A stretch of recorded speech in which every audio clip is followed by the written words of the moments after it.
Hi, good morning. Kamusta po yung weekend niyo? Hopefully nakapag-rest po kayo and naging okay naman po yung pagpunta niyo ng work at punta ng school at kung naman yung mga early morning errands niyo po today.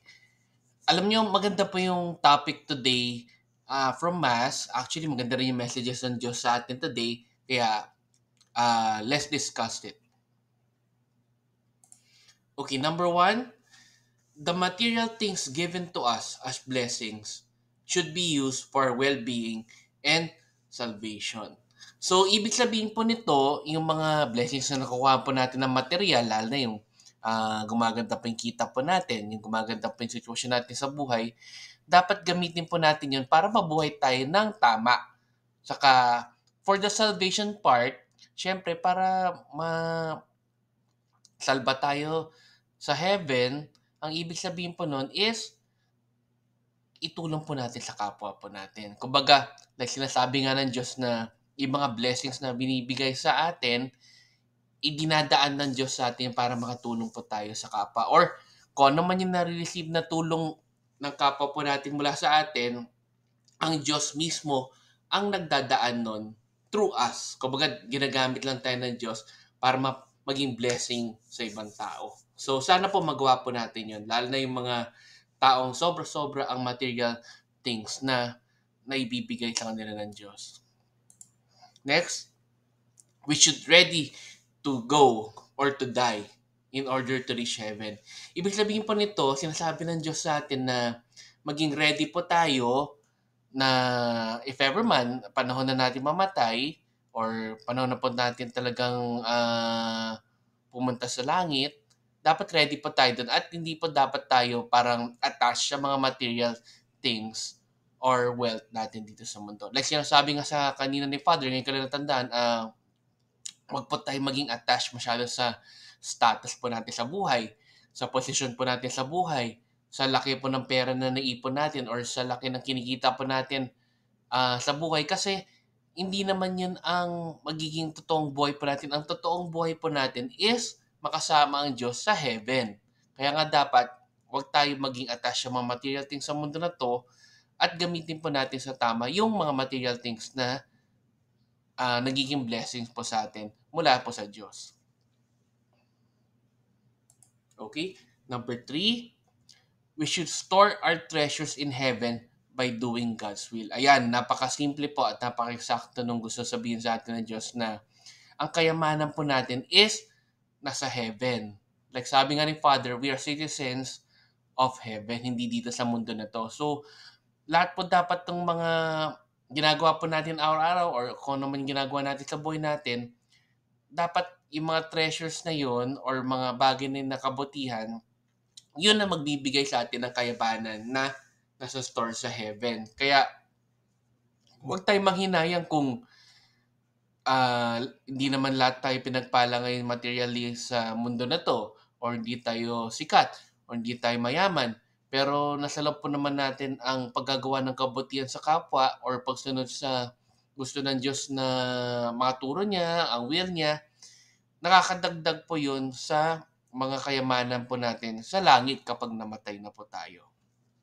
Kaya wag tayong mag-aalala kasi I'm sure lahat naman po ng mga ginagawa po nating tama sa buhay po natin na turo rin ng Diyos is nag-accumulate yun ng wealth sa heaven pag namatay na tayo at malaki makikita po natin yun. Okay, number 4, napakaganda rin message sa atin today. Little acts of kindness, little acts of helping others, especially those in need, are essential. Okay, napaka-eksakto po ng message na to kaya wag po tayong mahihiya or wag tayong manghihinayang tumulong sa kapwa po natin kahit hindi natin sila kilala or hindi naman natin sila ka-level or hindi po sila mayaman. Ang importante is makatulong po tayo kahit little acts of kindness. Kahit sa mga taong nag-work kayo sa opisina, kung meron kayong mga kasamahan doon na nagpapatulong sa inyo, na talagang sincero naman po yung paghingi ng tulong sa inyo, wag po kayong mag-act of willing tumulong po sa kanila kasi malaking bagay rin yun sa kanila eh. Hindi naman porket matataas pa yung posisyon natin sa opisina or sa business or sa school or kung saan man tayo nakalagay ngayon, hindi siya parang maganda gawin na dahil mataas na tayo ay ayaw na natin tumulong sa mga taong nangangailangan ng tulong po natin kahit na yung mga simpleng tao man lang. Kaya kung meron man kayong matulungan today or tomorrow, sana po wag kayong mag-atubiling gumawa ng little acts of kindness kahit kanino kasi yun po talaga essential at yun rin ang gusto ng Diyos na gawin po natin kasi malalaking mga pagtulong na binabroadcast pa po sa madla. Simple acts of kindness or little kinds of acts of helping others, malaking bagay na po yun sa ibang tao. Okay, so ang ganda po ng messages today ni God sa Mass. So I think, like sabi nga ni Father, mukhang itong tema natin for this week. Kaya samahan niyo po ako tomorrow until Friday na hopefully ay mas marami pa tayong matutunan na mga magagandang bagay mula sa Mass at kung ano pa yung mga messages ni God sa atin. Okay, let's end again with a simple prayer.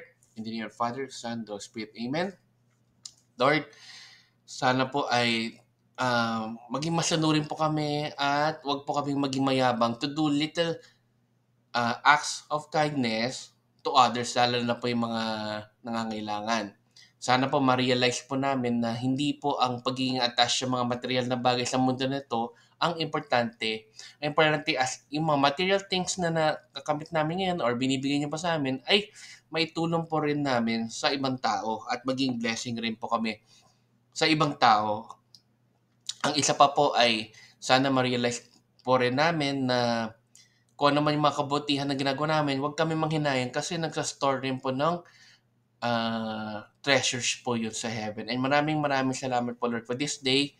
And hopefully, mas marami pa kaming matutunan from you sa mga messages niyo po sa amin from Mass. Amen. In the name of the Father, Son, the Spirit. Amen. So, thank you po sa pakikinig today. And after this, let's end again with our simple Thanksgiving prayer. Good morning and ingat po kayo. Daily Thank You Prayer. Lord, thank you very much for all the blessings that you are giving us every day. Thank you for our food, safety, security, guidance, and all your blessings. Please avoid us getting sick from all illnesses and forgive us for all our sins. Lord, I pray that all our hopes and dreams will come true in your own time. Again, Lord, thank you for all the blessings that you have given us. Amen.